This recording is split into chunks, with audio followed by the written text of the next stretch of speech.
إن الحمد لله نحمده ونستعينه ونستغفره ونؤمن به ونتوكل عليه ونعوذ بالله من شرور أنفسنا ومن سيئات أعمالنا من يهده الله فلا مضل له ومن يضلل فلا هادي له وأشهد أن لا إله إلا الله وحده لا شريك له وأشهد أن محمدا عبده ورسوله أما بعد فإن خير الحديث كتاب الله وخير الهدي هدي محمد صلى الله عليه وسلم وشر الأمور محدثاتها وكل محدثة بدعة وكل بدعة ضلالة وكل ضلالة في النار.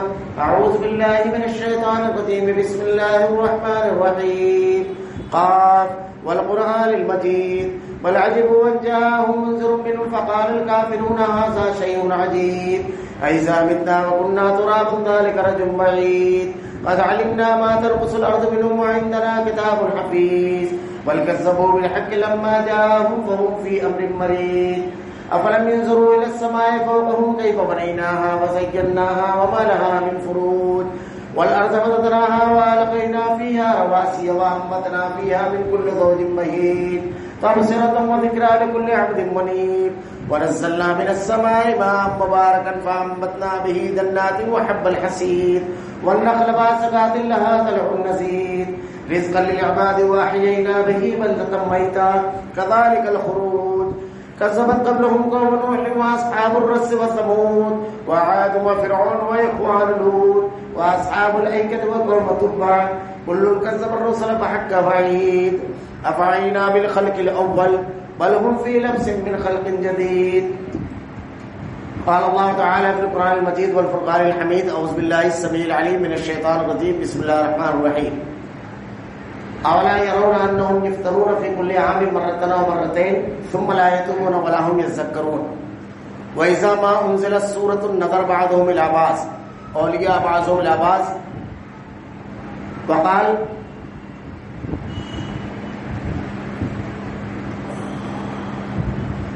ومن يبتغي غير الإسلام دينا فلن يقبل منه وقال إن الله لا يغير ما بقوم حتى يغيروا ما بأنفسهم. تمام تعریفیں اللہ رب العالمین کے لیے جو تمام جہانوں کا یک تنہا خالق و مالک ہے اور بے شمار درود و سلام اللہ کے آخری نبی حضرت محمد صلی اللہ علیہ وسلم. معزز حاضرین، اللہ رب العالمین کا ارشاد ہے وَلَنَبْلُوَنَّكُمْ بِشَيْءٍ مِّنَ الْخَوْفِ وَالْجُوعِ وَنَقْصٍ مِّنَ الْأَمْوَالِ وَالْأَنفُسِ وَالثَّمَرَاتِ وَبَشِّرِ الصَّابِرِينَ الَّذِينَ إِذَا أَصَابَتْهُمْ مُصِيبَةٌ قَالُوا إِنَّا لِلَّهِ وَإِنَّا إِلَيْهِ راجعون. ہم تمہیں ضرور بضرور آزمائیں گے. وَلَنَبْلُوَنَّكُمْ بِشَيْءٍ مِّنَ الْخَوْفِ خوف کے ذریعے، وَالْجُوعِ بھوک کے ذریعے، وَنَقْصٍ مِّنَ الْأَمْوَالِ وَالْأَنفُسِ جانوں اور مالوں میں کمی کر کے. جب آزمائش اور امتحان آئے گا تو ایسے مرحلے پر جو اس پر ثابت قدم رہے گا، صبر کرے گا، یعنی نیکی پر ڈٹا رہے گا، برائی سے رکا رہے گا اور اس مصیبت پر گلہ شکوہ کرنے کی بجائے جو تدبیر ہے اس کو اختیار کرے گا اور نیکی پر جمع رہے گا اور اس کے زبان سے یہ جملہ نکلے اور اس کے عمل سے اس کا اظہار ہو انا للہ و انا الیہ راجعون کہ ہم اللہ ہی کی ملکیت ہے اور مالک جس حال میں رکھے اس حال میں ہم رضامند ہیں، اس کو وہ اختیار ہے اور ہم کو اسی کی طرف لوٹ کر کے جانا ہے.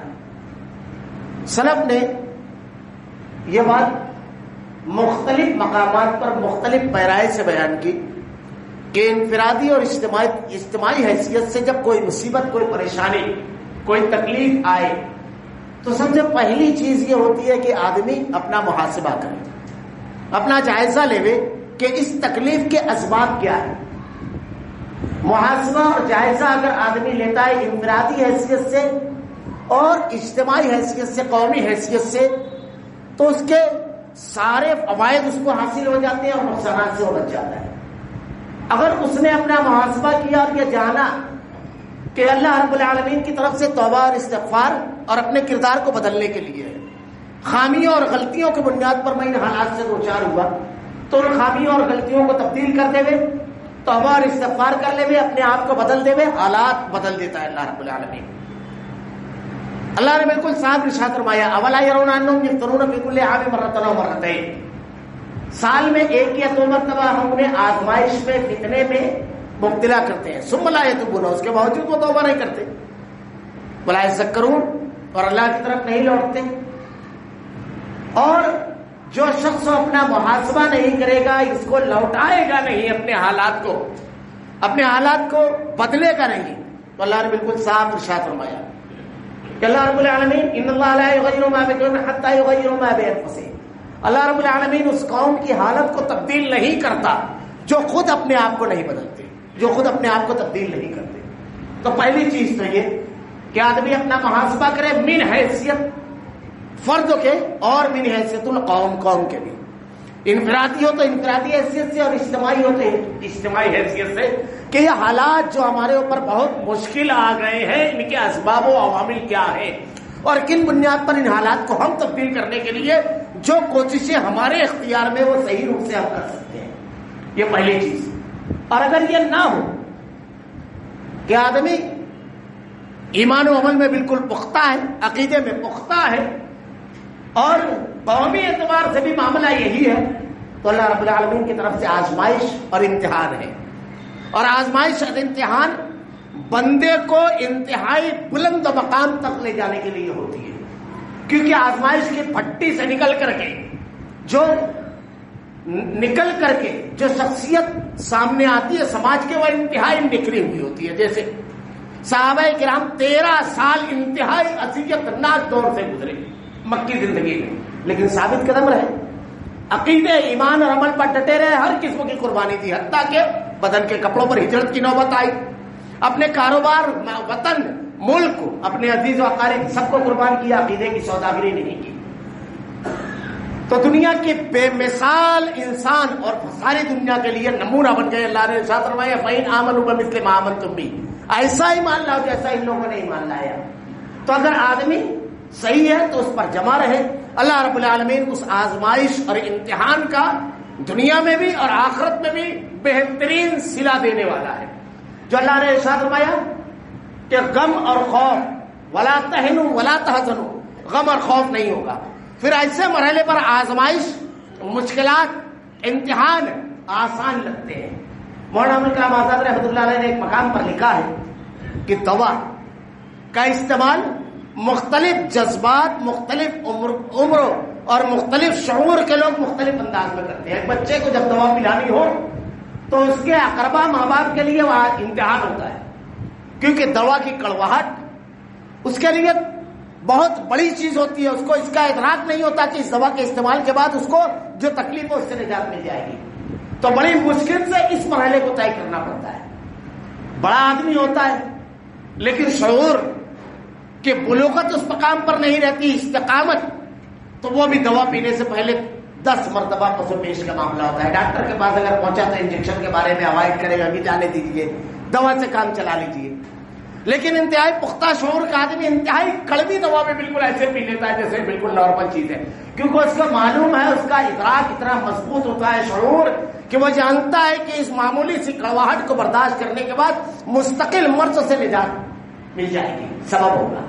ایسا ہی ایمان کا معاملہ ہوتا ہے کہ بڑی سے بڑی مصیبتیں اتنی آسانی کے ساتھ آدمی جھیل جاتا ہے، بڑی سے بڑی تکالیف کو، کہ اس کے چہرے پر بگاڑ نہیں آتا ہے، وہ بار بار سر ہلا کر کے اس کو اپنے آپ سے دور نہیں کرتا ہے، بلکہ مصیبتوں کے راستے پر وہ مسکراتا ہوا گزر جاتا ہے۔ جیسا کہ ہم صحابہ کرام کی زندگی میں دیکھتے ہیں کہ سارے خانوادے کو اذیت دی جا رہی ہے، اور اللہ کے نبی صلی اللہ علیہ وسلم گزرتے ہوئے کہتے ہیں صبر یا آل یاسر انما عجب الجنہ، صبر کرو اے آل یاسر، تمہارے لیے جنت ہے۔ اور اس خانوادے کو کیا کیا گیا؟ کئی لوگوں کو شہید کیا گیا اس خانوادے کے، لیکن انہوں نے صبر کیا۔ تو استقامت ہو، صبر ہو، تو اللہ رب العالمین اس کو جھیلنے کی اور اس سے برداشت کرنے کی اور اس کے ساتھ جینے کا حوصلہ دے دیتا ہے رب العالمین۔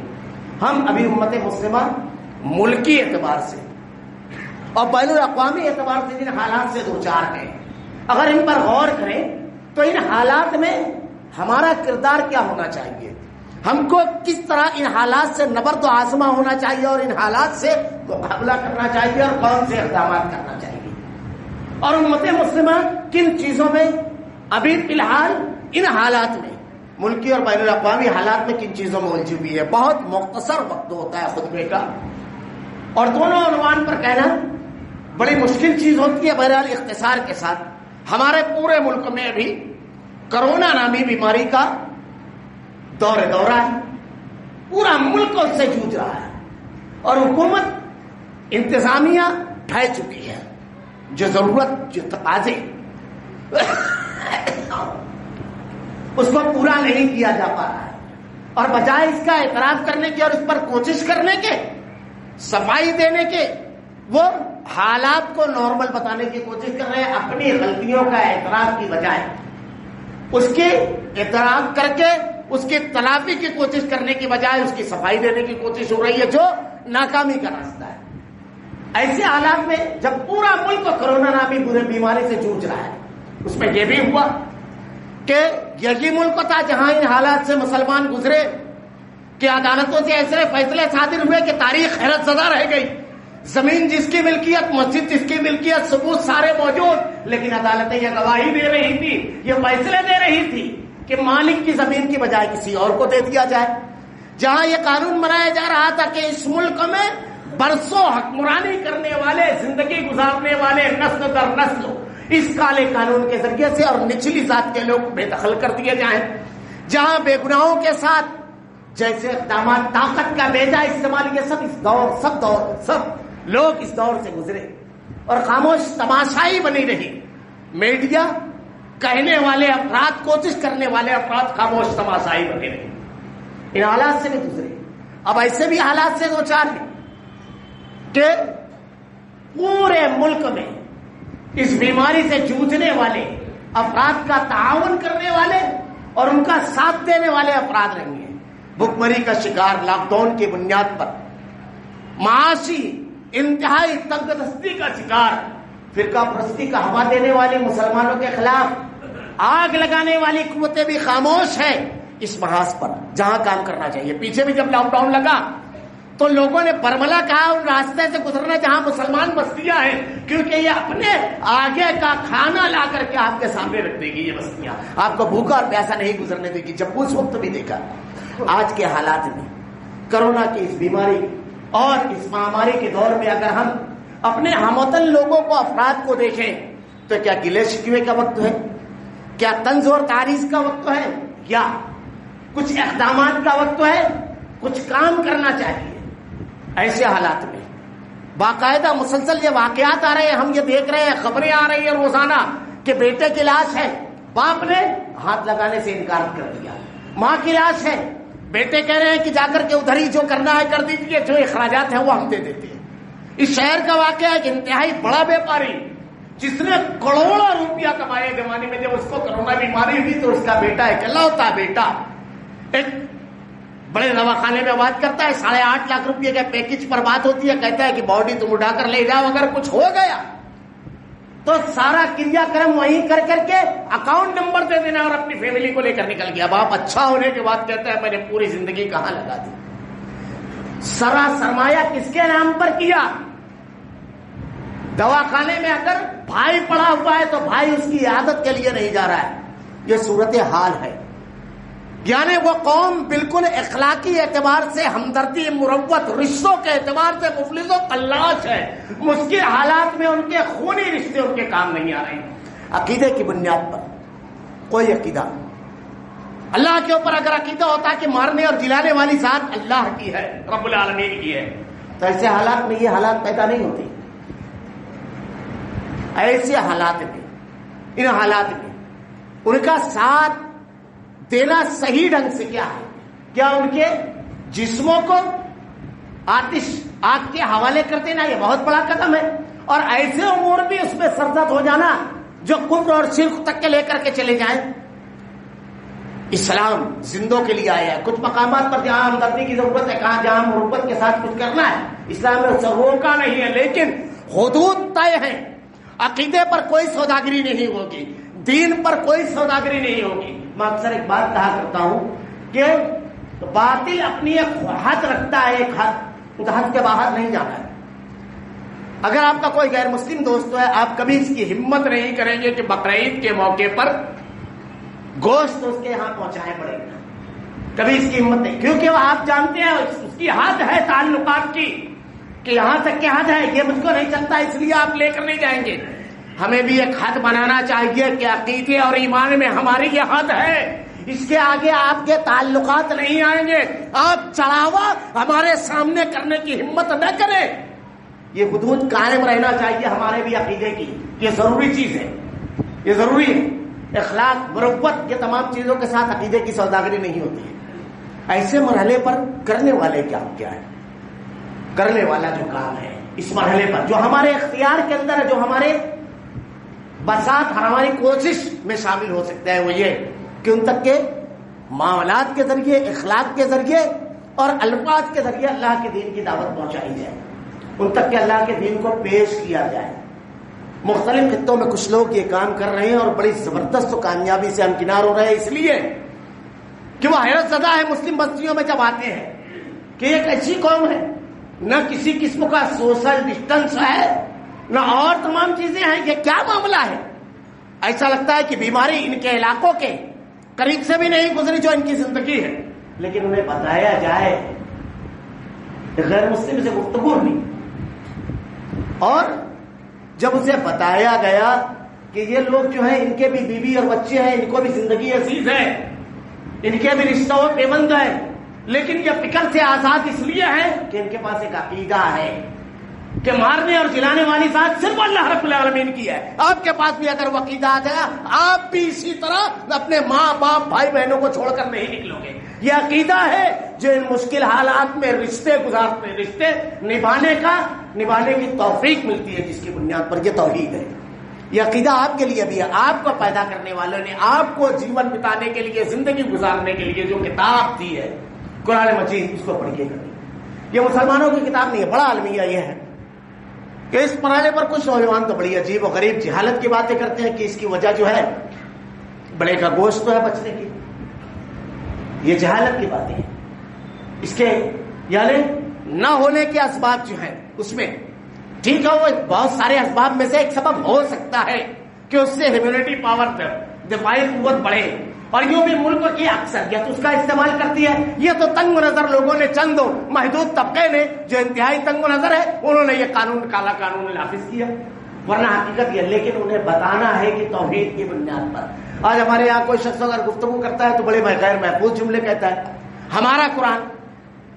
ایک بات ذہن نشین رہے، قرآن صرف مسلمانوں کی کتاب نہیں ہے، اللہ نے بالکل وضاحت کے ساتھ بیان کروایا، یہ دنیا کے ہر انسان کے لیے اللہ رب العالمین نے نازل کیا ہے۔ ایک غیر مسلم کو جب ہم یہ کہتے ہیں کہ تیرے پیدا کرنے والے نے تجھ کو کیسے جیون بتانا ہے، کیسے زندگی گزارنا ہے، اس کا ضابطہ اور اس کا طریقہ اس کتاب میں دیا ہے، تو اس کو پڑھ اور اس کو فالو کر، تو کامیاب ہو جائے گا۔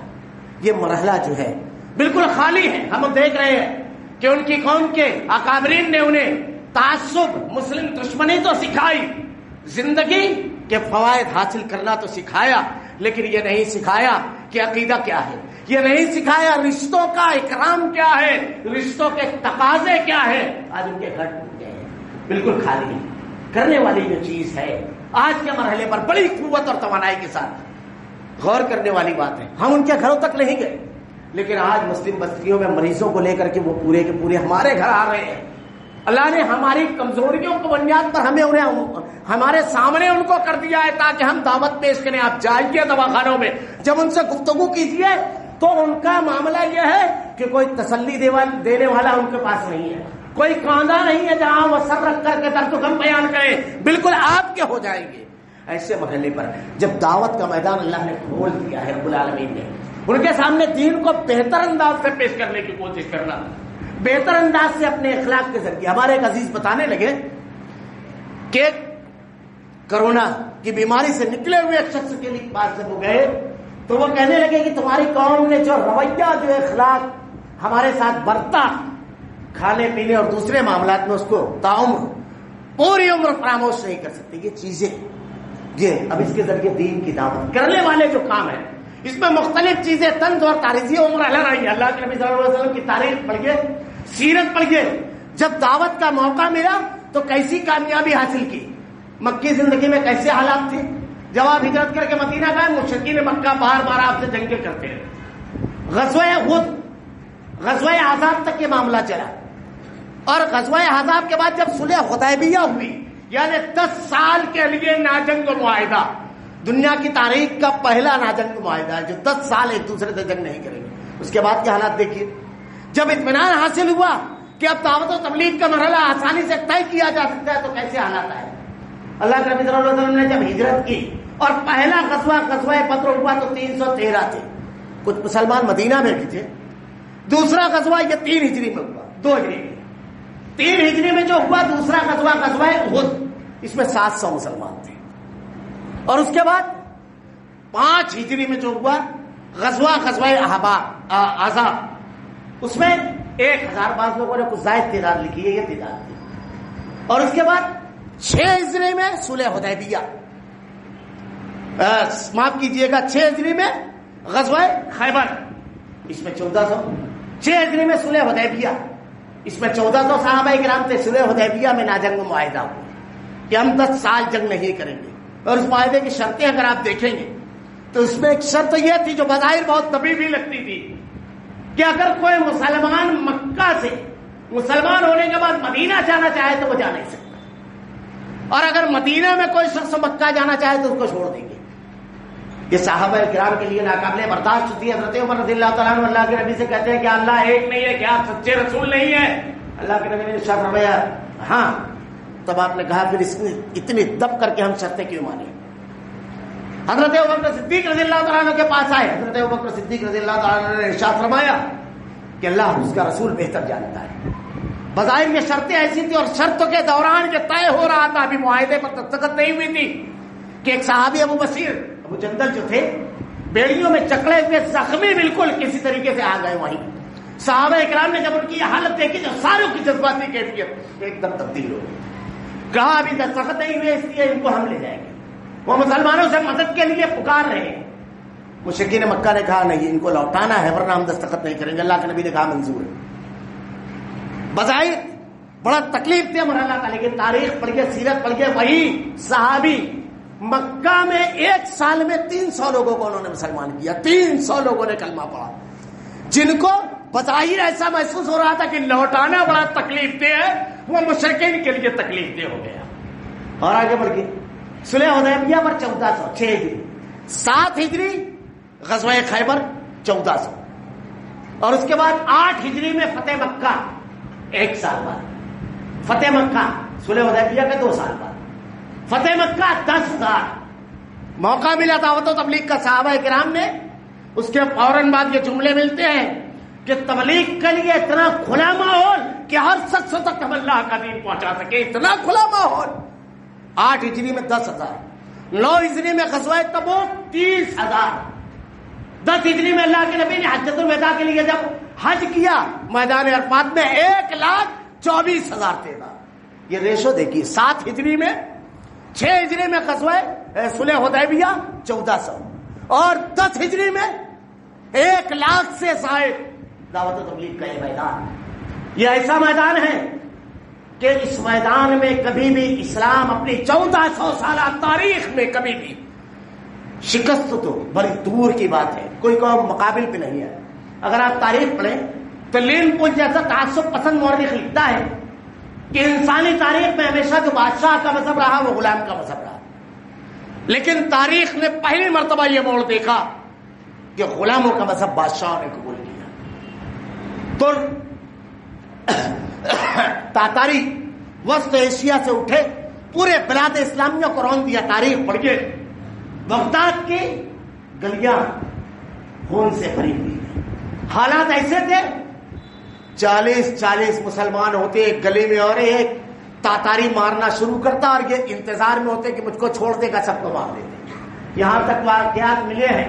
احساس کمتری اور میں کہنا چاہیے اتنا احساس کمتری اور کم ہمتی آ گئی تھی کہ ایک تاتاری مسلمان کو کہتا کھڑے رہے، گھر سے تلوار لاتا اور لا کر قتل کر دیتا. یہ واقعات تاریخ میں موجود ہے. لیکن وہی تاتاری قوم 100 سال کے اندر تاریخ پڑھ گئے، اپنے غلاموں کا مذہب قبول کیا، اسلام. اور یہ جو ہمارے یہاں مغل ہیں یہ اسی نسل سے ہے. جس کو اقبال نے کہا ہے کہ ہے یورش تاتار کے افسانے سے پاس بابل گئے کا مسلم خانے سے. تاتاری قوم نے اسلام قبول کر لیا. 100 سال میں اسلام کا معاملہ یہ ہے. ابھی تازہ ترین خبریں جو یورپ کی ہے، بالکل تازہ خبر، BBC کا جو ڈائریکٹر ہے اس کا لڑکا رابرٹ، جس نے اپنا نام یا PhD ہے جو آکسفورڈ سے اس نے اسلام قبول کیا، وہ کمیٹی پوری رپورٹ داخل کرتی ہے. اس سے 14,000 بڑی بڑی شخصیات جنہوں نے اسٹڈی کر کے اسلام کو قبول کیا. دعوت کا محاذ آج اللہ رب العالمین نے ہمارے لیے کھول دیا ہے. فرقہ پرست طاقتیں جنہیں اپنا جان اور مال اپنے خون سے زیادہ محبوب ہے، وہ میدان میں ابھی نہیں آئیں گے، ابھی بالکل خالی ہے آپ کے لیے. یہ تو اس وقت آئیں گے جب بالکل حالات نارمل ہوں. یہ تو اپنی قوم کو مروانے اور کٹوانے آئیں گے، اپنی قوم کی لاشیں اٹھانے، اپنی قوم کے بھوکوں کو کھانا کھلانے نہیں آئیں گے. یہ آپ کا میدان ہے، یہ آپ کا ہے. یہ نہ ان کو عقیدہ دیں گے نہ مذہب نہ دین. یہ سب اللہ رب العالمین نے رکھا ہے. افسوس غیر محفوظ جملے کہتے ہیں. میں ایک مقام پر خطاب کے لیے گیا، وہاں ایک صاحب غیر مسلموں کا پروگرام کا تقریر کرنے کے لیے کھڑے ہوئے کہتے ہیں ہمارا قرآن ہمارا قرآن. اس کو اٹھ کر کے کہنا پڑا. یہ غیر محفوظ جملہ ہے. قرآن مسلمانوں کی کتاب نہیں ہے صرف. اللہ نے کہا ہدی للناس، ہم نے سب کی ہدایت کے لیے اس کو نازل کیا ہے. اس لیے اس مجمع میں بیٹھا ہوا نہیں، دنیا کا ہر شخص جو ہے اس کے پیدا کرنے والے نے اس کو جیون کیسے بتانا ہے، زندگی کیسے بتانا ہے، اس کا لائف اسٹائل کیا ہونا چاہیے، اس کے لیے نازل کیا. اس کو پڑھیے. یہ ایک مرحلہ ہے اندرونی، ایک مرحلہ ہے بیرونی. فلسطین کا مرحلہ بہت اختصار کے ساتھ پڑھوں گا. بین الاقوامی اس مرحلے پر ہمیں کیا کرنا چاہیے. آج ہم دیکھ رہے ہیں ایک تاریخ ہے فلسطین کی کہ کیسے کیا غازوانہ قبضہ کیا گیا اس کے اوپر، کس طرح منظم سازش کے تحت مسلمانوں کے قلبوں میں حقوق انسانی کا نعرہ لگانے والی، تحفظات پر کانفرنسیں کرنے والی اور دن لگانے والی اقوام متحدہ اور قومیں کس طرح سازش کی مسلمانوں کے ساتھ، اور کس طرح ان کو بتایا غازوانہ قبضہ. اب اس غازوانہ قبضے کو بتدریج کیسے بڑھایا گیا اور کس طرح اسرائیل یہودی جو ایک منظم سازشی قوم، ہمیشہ جس نے سازش کی، انسانیت، مروت، ہمدردی جن کے مذہب میں نہیں. تلمود میں یہ لکھا ہوا ہے جو تورات کی شرح ہے کہ غیر یہودی کا مال غصب کر لینا، اس کے ساتھ زیادتی کرنا، قتل کرنا، زنا کرنا کوئی جرم نہیں ہے. یہودی کے لیے کوئی جرم کی بات نہیں ہے. یہ ان کے کتابوں میں لکھا ہوا ہے. جو مذہبی جو اس عقیدے کے ساتھ جو قوم جیتی ہے کہ دنیا کی ساری قوم اس لیے پیدا کی گئی ہے ہماری غلامی کرے اور ہم لوگوں کی حکومت کے لیے پیدا ہوئے ہیں، جن کا دا گریٹ اسرائیل کا منصوبہ اور سازش ہے، جو ہر جگہ ہر بڑی سازش کے پشت پر نظر آئیں گے. اگر آپ تاریخ اٹھائیں تو ابائیت کی جتنی تحریکیں ہیں، مارکس یہودی تھا، فرائڈ جنسیات کہ بحر عربی کا بانی یہودی تھا. آپ اٹھائیے تاریخ، بڑی بڑی جو ابائیت کی برائی کے گناہ کی تحریکیں ہیں اس کے بانی آپ کو یہی لوگ ملیں گے. کیونکہ اگر ایک آدمی کو مسلمان اگر فرض ہو تو اسے اگر یہودی نہیں بنا سکتے تو مسلمان نہ رہنے دیا جائے. ایک اچھا سچا مذہب پرست عیسائی اگر اخلاق کی بنیاد پر قائم ہے تو اسے عیسائی نہ رہنے دیا جائے. یہ موڑ لے کر آئی ابائیت کہ وہ قوم عیسائی جو اپنا سب سے بڑا دشمن یہودی کو مانتی تھی. آپ تاریخ پڑھیے. حضرت عیسیٰ علیہ السلام کا قاتل یہودیوں کو کہتے ہیں. ان میں 2 فرقے ہیں، پروٹسٹنٹ اور کیتھولک. تو ان لوگوں نے یہ کیا کہ ان کے پوپ نے اللہ سے بات کر کے اللہ سے معافی منگوا دی اور ان لوگوں کو معاف کر دیا. ایک فرقہ ابھی کوئی ایسے ہی دشمن مانتا ہے، حالانکہ سب سے بڑی دشمن ہے. وقت رسول نے جو جنگ کی ہے وہ ایک تاریخ ہے، راز کا ختم کر کے رکھ دیا. بلکہ اسی وقت ملتا ہے کہ ان کی کتاب کا کوئی ایک نسخہ نہیں تھا جو بچا ہو. عبرانی زبان میں نازل ہوئی تورات کے عبرانی زبان کے نسخے تھے جس کو پھر دوبارہ عبرانی زبان میں کیا گیا. اس لیے اصل زبان کا کوئی نسخہ تورات کا آج محققین کے مطابق موجود نہیں ہے دنیا کے اندر. ان کے ظلم کی بنیاد پر، ان کی بربریت کی بنیاد پر، ان کی سازشوں کی بنیاد پر. اور اس کے بعد ان کی سازشیں کتنی گہری ہوتی ہیں، کتنی تبیز ہوتا ہے اس کا پردہ کہ آج مسلمانوں میں دیکھیے کچھ ایسے بھی ہیں جو مسلمانوں کو ایسے موقع پر تانا اور طنز دے رہے ہیں، مجرم کے کٹہرے میں کھڑے کر رہے ہیں. ابھی کچھ رپورٹیں آئیں، کچھ مضامین آئے، تحقیق کا مزاج نہیں، اور تحقیق کا مزاج بڑوں سے چھوٹوں تک نہیں ہے. میں نے ایک بات اس سے پہلے کہی تھی کہ ہمارے یہاں ایک بہت بڑا ذرا سا الگ موضوع ہو جائے گا. ہمارے یہاں کچھ لوگ جب کسی جماعت کے خلاف کہنا رہتا ہے تو ایک واقعہ بتاتے ہیں کہ ایک نواب صاحب تھے، یورپ گئے، اور وہ اس کی تفصیلات میں نہیں جاتا. نواب اکبر جو تھا وہ انگریزوں کا پروردہ تھا، انگریزوں نے جاگیریں دی تھی، اس سے یہ کہلوایا، مگر تحقیق کا مزاج نہیں ہے. خیر وہ ایک الگ عنوان ہے. بڑی بڑی شخصیات ہمارے یہاں اتنی زمین اس لیے ہوئی کہ اربوں نے زمین فروخت کیا زیادہ قیمت ملنے پر. آپ تاریخ پڑھیے، تاریخ. ہل جوتنے والے سامان کو تلوار اور دہشت گردی کا سامان بول کر ان کی زمینیں ضبط کی گئی، بے شمار زمینیں ایسے ضبط کی گئی ہیں. لیکن ہم اپنے ہی بھائیوں کو کہتے ہیں کہ چند ٹکوں میں زمینیں بیچ دی. اور اس کے بعد عرب حکمرانوں کے بابت ہمارا رویہ جو اس سلسلے میں ہے تو کس طرح کا ہے، کیا ہے ہمارا، کیا کردار کیا ہونا چاہیے اس سلسلے میں. سب سے پہلی چیز ہم یہ بیٹھ کر کے کہتے ہیں کہ عربوں کو یہ کرنا چاہیے، فلاں کو یہ کرنا چاہیے، فلاں کو یہ کرنا چاہیے. ایک پہلو تو یہ ہے کہ برابر بات ہے، لیکن ہمیں کیا کرنا چاہیے؟ کبھی ہم نے اپنا محاسبہ کیا؟ ہماری گلی میں ایک آدمی گنڈا ہے، غلط کام کرتا ہے، ہم میں ہمت ہے اس کے خلاف کہنے کی؟ ہمارے گھر کی، ہمارے شہر کی سڑکیں ایک راستہ آپ نہیں بتا سکتے جو چلنے کے لائق ہو. ہے ہماری ہمت اپنے لیڈروں کو کہنے کی؟ ہے کرپشن اور اس بدعنوانی کے خلاف کہنے کی؟ ہمارے ادارے رشوت خوری کے اڈے ہیں جہاں نااہل افراد کو پیسہ لے کر کے نوکری دی جاتی ہے، روپیہ ڈونیشن کے نام پر. ہمارے ڈاکٹر کٹ کھا رہے ہیں. ہمارے یہاں لین دین کرنے والے وقتوں پر پیسے کی ادائیگی نہیں کر رہے ہیں. ہمارے یہاں گھروں میں ترکے پر بہنوں کے ترکے اور بھائیوں کے ترکے مار لیے جا رہے ہیں. کون یہ سب جھنجٹ میں پڑے ہیں؟ ہم کہتے ہیں ہمارے اپنے گھروں کی، ہمارے بیٹے، ہمارے بھائی نماز نہیں پڑھ رہے ہیں، برائی میں لگے ہوئے ہیں. ہمارے اندر ہے روکنے کی ہمت، ہم کر رہے ہیں سب چیزیں. ہم بین الاقوامی مسائل کو حل کر رہے ہیں، جس کی استعداد اور طاقت ہے وہاں پر ہماری زبانیں نہیں کھلتی. ہم نے کبھی کیا؟ نیچے سے تحریک کھڑی ہوتی. ہمارا معاملہ تو یہ ہے اگر ہمارا لیڈر نہیں ہے تو پھر عیب عیب ہے، اور اگر ہمارا لیڈر ہے خاموشی اور سناٹا، اس کے سارے جرائم اور گناہ معاف. اور اگر کبھی اس کا کوئی جرم بتاؤ تو سامنے والے کا جرم بتاتے ہیں. مطلب سامنے والا اگر برہنہ ہے تو آپ بھی برہنہ رہیں گے. یہ آپ کا سلیقہ ہے.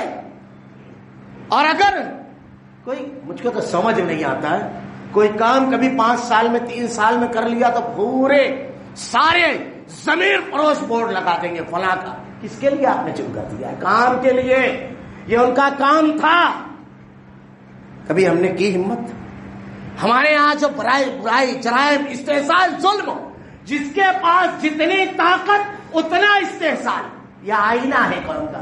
علامہ ابن تیمیہ رحمۃ اللہ علیہ کہتے ہیں کہ اللہ رب العالمین نے قرآن مجید میں حضرت موسیٰ علیہ السلام کا واقعہ جو بیان فرمایا ہے کہ آپ اس کے سامنے کھڑے ہیں اور وہ کہتا ہے انا ربکم الاعلی. بظاہر غور کیجئے پوری دنیا کے نقشے پر مصر ایک چھوٹا سا ملک ہے. اس چھوٹے سے ملک میں فرعون کا دربار، ایک چھوٹی سی جگہ، دنیا کے نقشے میں نقطے کی حیثیت آئے گی، اور اس میں 2 لوگوں کا مقالہ. لیکن قیامت تک کی ابدی کتاب قرآن مجید میں اللہ نے اس کو کیوں بیان فرمایا؟ اس لیے کہ فرعون کے پاس تخت تھا، حکومت تھی، ساری چیزیں تھی. اس قوت و اختیار کے ساتھ وہ کہتا ہے انا ربکم الاعلی، میں تمہارا رب اعلیٰ ہوں. اگر غور کریں تو فرعونیت ہر شخص میں ہوتی ہے. ایک ادارے کا ذمہ دار بنا، انا ربکم الاعلی، میرا قاعدہ چلے گا، نہ اخلاق، نہ ضابطے، نہ اصول. یہ بولتا ہے. اسٹیٹ پوری ہاتھ میں ہے. اب بھائی بہن کو ترکے کے ٹائم انا ربکم الاعلی آ گیا.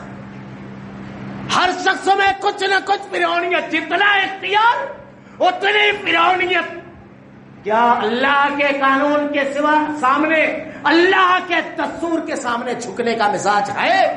کیا کلام الہی کی آیتیں ہماری کیفیت بدل دیتی ہے؟ کیا حدیث رسول ہمیں تبدیل کر دیتی ہے؟ کوئی غلط کر رہا ہے، اس کی حمایت میں کھڑے ہوئے ہیں. کوئی جھوٹ، کوئی غلط بیانی سے کام لے رہا ہے، ظلم استحصال کر رہا ہے. مسجدیں، آج ہم شکوہ کرتے ہیں مسجد اقصیٰ کا. کیا کل ہم نے یہ خبریں نہیں پڑھی کہ مسلک کے بنیاد پر مساجد کو ڈھا دیا گیا؟ کیا کل ہم نے یہ خبریں نہیں پڑھی کہ مسلک کی بنیاد پر مسجد کی تعمیر سے روک دیا گیا؟ کیا کل ہمارے معاشرے میں یہ خبریں نہیں چلی کہ ذاتی انات کی بنیاد پر ممبر و محراب سے مسلے سے علماء کو ہٹا دیا گیا؟ کیا کل ہمارے درمیان یہ باتیں نہیں ہوئی؟ ہم خاموش نہیں تھے اور اب حکمرانوں سے کہتے ہیں ان کو یہ کرنا چاہیے. ہمیں کیا کرنا چاہیے؟ ہم نے سوچا ہمارے تعلقات ہوتے ہیں جس کو مینٹین کرنا رہتا ہے, ہمارے ذاتی مفاد ہوتے ہیں جن کو ہم مینٹین کرتے ہیں, وہاں بھی وہی سب موجود ہے, وہاں بھی تمام چیزیں نیچے سے اصلاح ہوتی ہے. چند قدم تکوں میں اپنا ضمیر بیچنے والے ووٹ کے وقت اپنے تعلقات پر اصولوں کی سوداگری کرنے والے اصول کی گفتگو کریں. معاف کیجیے گا, ہمیں پہلے اپنا دامن دیکھنا ہے. ان اللہ لا یغیر ما بقوم حتی یغیروا ما بانفسہم. اللہ نے آج تک اس قوم کی حالت نہیں بدلی جو خود اپنی حالات کو نہ بدلے. ہم اپنی حالت کو بدلیں, ہمیں اپنے آپ کو بدلنا ہے. یہ انقلاب آئے گا, حالات بدلیں گے, ہم صحیح رخ کو اختیار کریں. ہمارے اختیار میں جتنے آئے اتنا ہم سے پوچھا جائے گا. دوسروں کے بارے میں ہم سے سوال نہیں کیا جائے گا, ہم سے ہمارے بارے میں پوچھا جائے گا. ہم اپنا محاسبہ کریں, اور جب اپنا محاسبہ نیچے سے ہوگا تو اوپر تک یہ چیز ہوگی. اللہ کے نبی صلی اللہ علیہ وسلم نے صحابہ کرام کی یہی تربیت کی. یہ حضرت امیر معاویہ رضی اللہ تعالیٰ طاقت کا کیا عالم ہے جانتے ہیں؟ ذہانت کا. عرب کی ذہانت سیاست 3 دماغوں میں تھی. امیر معاویہ رضی اللہ تعالیٰ عنہ, حضرت مغیرہ بن شعبہ, عمرو بن عاص, اتنے ذہین اور اتنے طاقتور فرمانروا. حضرت عمر رضی اللہ تعالیٰ عنہ سے کسی نے کہا کہ ان کا معاملہ دیکھیے, کہا جس مقام پر ہے اور جیسا محاذ ہے وہاں ان کو اس کی ضرورت ہے.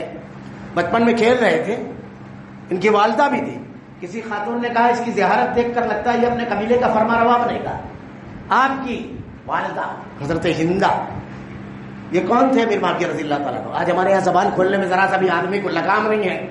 یہ اللہ کے نبی کے برادر نسبتی, آپ کی اہلیہ ہماری ماں ام حبیبہ کے سگے بھائی تھے حضرت امیر معاویہ رضی اللہ تعالیٰ عنہ, حضرت یزید کے والد محترم, کاتب وحی. تو ان کی زیارت دیکھ کر کہتی ہے کہ اپنے قبیلے کا سردار بنے گا. کہا تب تو میری تربیت کچھ بھی نہیں دی, یہ اپنے علاقے کا فرما روا بنے گا. وہ امیر معاویہ رضی اللہ تعالیٰ عنہ ممبر پہ بیٹھے اور کہا بیت المال ہمارا ہے, جو مال آتا ہے جیسے چاہیں ہم استعمال کریں, جسے چاہیں محروم کریں, جسے چاہیں عطا کریں. ایک صحابی کہتے ہیں اس سے پہلے اس تلوار سے ہم تجھے سیدھا کر دیں گے رضی اللہ عنہ. حضرت امیر معاویہ رضی اللہ تعالیٰ عنہ اترے اور گلے لگا لیا اور کہا اللہ تیرا کرم ہے رب العالمین, ایسے لوگوں کو میری سلطنت میں باقی رہا. اللہ کے نبی نے کہا جب حق بولنے والے حکمرانوں کو برائیوں سے صاحب اقتدار کو روکنے والے زندہ رہیں گے, حق باقی رہے گا. آج ہمارا معاملہ کیا ہے؟ ہم تو قوت سے, اقتدار سے, دولت سے, تعلقات سے, ہر چیز سے ڈر جاتے ہیں. ہر چیز کا خوف ہے اللہ کے خوف کے سوا. اللہ نے کیا کہا؟ ولا تہنوا ولا تحزنوا, نہ تم خوفزدہ ہوگے نہ غمگین, ایک شرط کے ساتھ. وانتم الاعلون ان کنتم مؤمنین, ایمان کی شرط کے ساتھ. اگر ایمان ہوگا, یہ ہم کو محاسبہ کرنا ہے, اگر ہمارے دل میں ایمان ہوگا یہ سب نہیں آئے گا. اللہ کا وعدہ سچا, ہمارا کردار جھوٹا, ہم اپنے کردار میں کھوٹے. اور آگے بڑھ گئے. اب اگر ہم کو کہنا بھی ہے تو بڑی عجیب و غریب بات ہے. ایک جنگ چل رہی ہے نفسیات کی, سائیکالوجی کی. آج ٹائم کا دور ہے. افسوس, میں اکثر کہتا ہوں اس محاذ پر ہم شکست تو کھا چکے ہیں. شکست خوردہ کو جو چاہتا ہے جیسے استعمال کرتا ہے. دیکھیے کم ہمتی کی خبریں ہمارے معاشرے میں عام کی جاتی ہے, انتشار کی خبریں ہمارے معاشرے میں عام کی جاتی ہے, برائی کی خبریں ہمارے معاشرے میں عام کی جاتی ہے, گندگی ہے ہمارے معاشرے میں عام. یہ سب خبریں, یعنی ہم کو یہ تعلیم نہیں ہے, یہ بتایا جاتا ہے ہم ایسے ہیں. تربیت میں بالکل غلط چیز ہے یہ منفی چیزوں کو پیش کرنا. اللہ تعالیٰ نے کہا ان الذین یحبون ان تشیع الفاحشۃ فی الذین آمنوا لهم عذاب الیم. فحاشی ہر حیثیت سے اس کو گھیرے ہوئے ہیں. جو لوگ فحاشی پھیلانے کے خواہش مند ہوتے ہیں انہیں عذاب علیم کا مزہ چکھنا چاہیے. اب ہمارے یہاں دیکھیے کون کیا کر رہا ہے, یہاں سے شروع کرتے ہیں. لمبی بات ہو جائے گی, بس اختصار کے ساتھ میں 2-4 منٹوں میں 1 منٹ 2 منٹوں میں بات ختم کروں. حمایت کر رہے ہیں تو سب سے پہلا ہمارا ٹارگٹ ہوتا ہے سعودیہ عربیہ, کیونکہ دنیا میں اگر کہیں کوئی غلطی ہوئی تو ان مجرمین کو پہلے کیفر کردار تک پہنچانا, سولی تک چڑھانا, یہ مسلمانوں کا پہلا کام. کیوں سعودی عرب کو برا بھلا کہنا, یہ کیوں ہے؟ کبھی ہم نے غور کیا ایک منظم پلان سازش ہے یہودیوں کی، اور مسلمان اس کو سمجھا ہی نہیں۔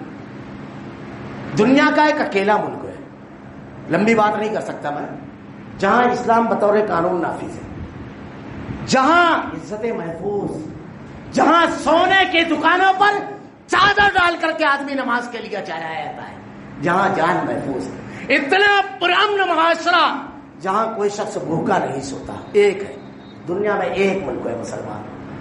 اب پوری دنیا کے سامنے مسلمانوں کو اس کو سیمپل کے طور پر پیش کرنا چاہیے کہ اسلام نافذ کرنے پر ایسا سکون اور ایسا انصاف ہے، لیکن سب سے زیادہ کون گالی بکتا ہے؟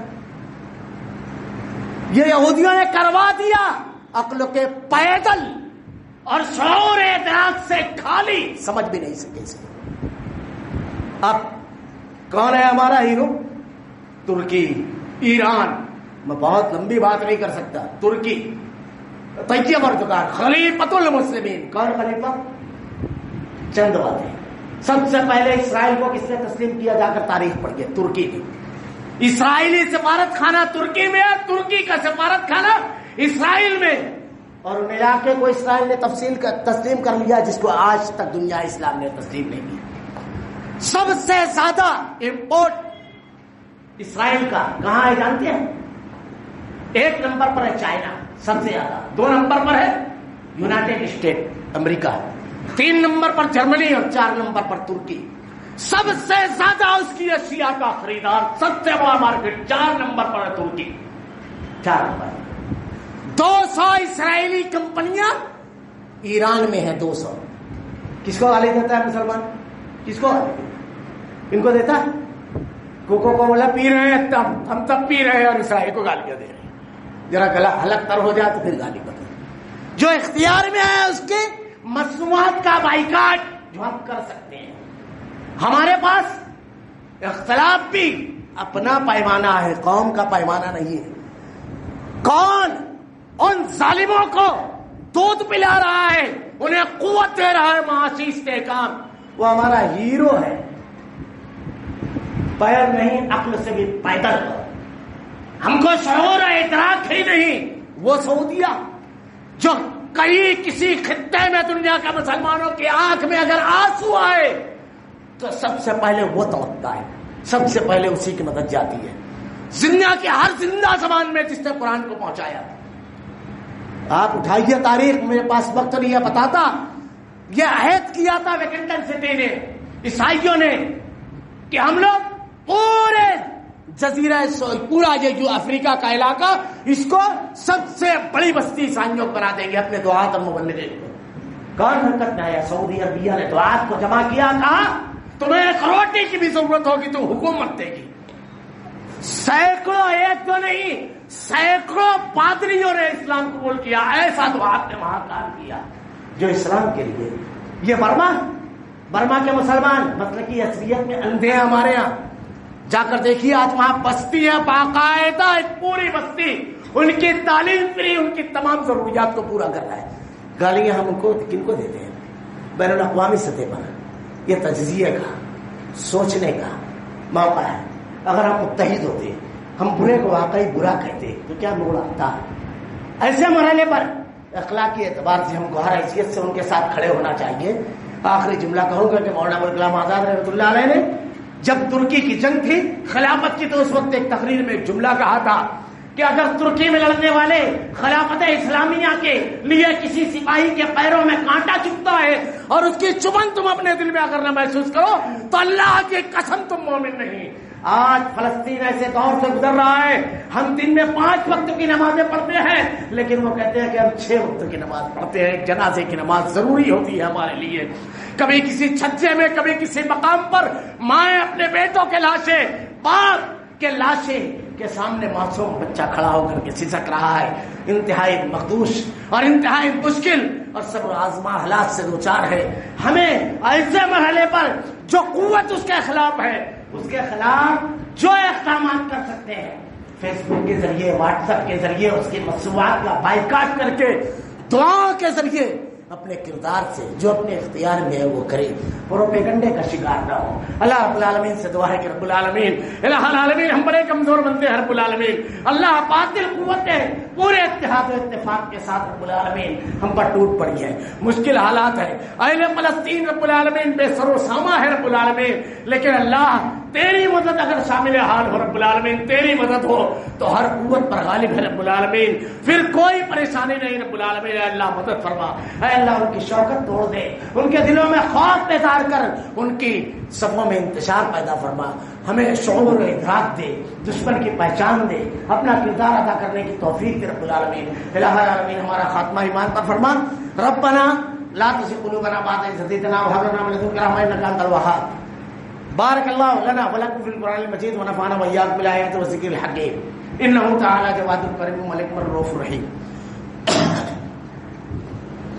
الحمد لله نحمده ونستعينه ونستغفره ونؤمن به ونتوكل عليه ونعوذ بالله من شرور أنفسنا ومن سيئات أعمالنا من يهده الله فلا مضل له ومن يضلل فلا هادي له وأشهد أن لا إله إلا الله وحده لا شريك له وأشهد أن محمدا عبده ورسوله أما بعد أعوذ بالله من الشيطان الرجيم بسم الله الرحمن الرحيم إن الله يأمر بالعدل والإحسان وإيتاء ذي القربى وينهى عن الفحشاء والمنكر والبغي يعظكم لعلكم تذكرون واذكروا الله يذكركم وادعوه يستجب لكم ولذكر الله تعالى على أجل وأتم وأكبر۔